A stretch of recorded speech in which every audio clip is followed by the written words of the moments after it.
Hi, in today's tutorial I'm going to show you how to overlay graphs on the Excel application. So first of all, of course, all we need to do, just go and open the Excel application if you already have it downloaded into your PC. Of course, if you have it, this will be great, but if you don't, you'll need to go and download it. Of course, you cannot download this alone. You will have to download the Office application that will actually download the Excel with it and any other Office application. Of course, then you can disinstall it or uninstall whatever you want.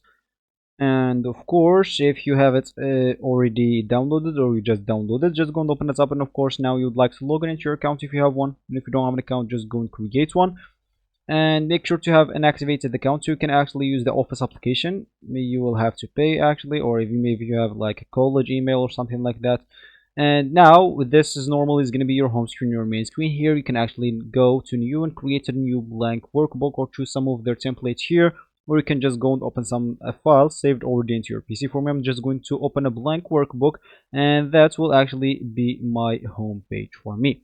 So as we said, we would like to overlay graphs on Excel. So the first step that we would like to do is to select all the cells on the table. So let's say as an example, that is going to be our table. Let's just do a table here as an example. Of course, we can go here and insert a table if you want. As you can see, where this the data, as you can see here, like, and click at OK. And normally, let's click at not now.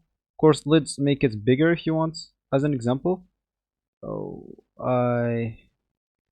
let's just go back into the beginning and click as insert table, and of course from here into here, and of course click at OK, and that will be our table. So now of course you'd like now to select all the cells on this table, and of course now you'd like to go to this insert tab, and you would like to go into, and of course here you can just go, so select the table, you can just go here to this charts groups, and once you are here you'd like to choose whatever chart you want, or graphs, or even you can choose the recommended chart if you want.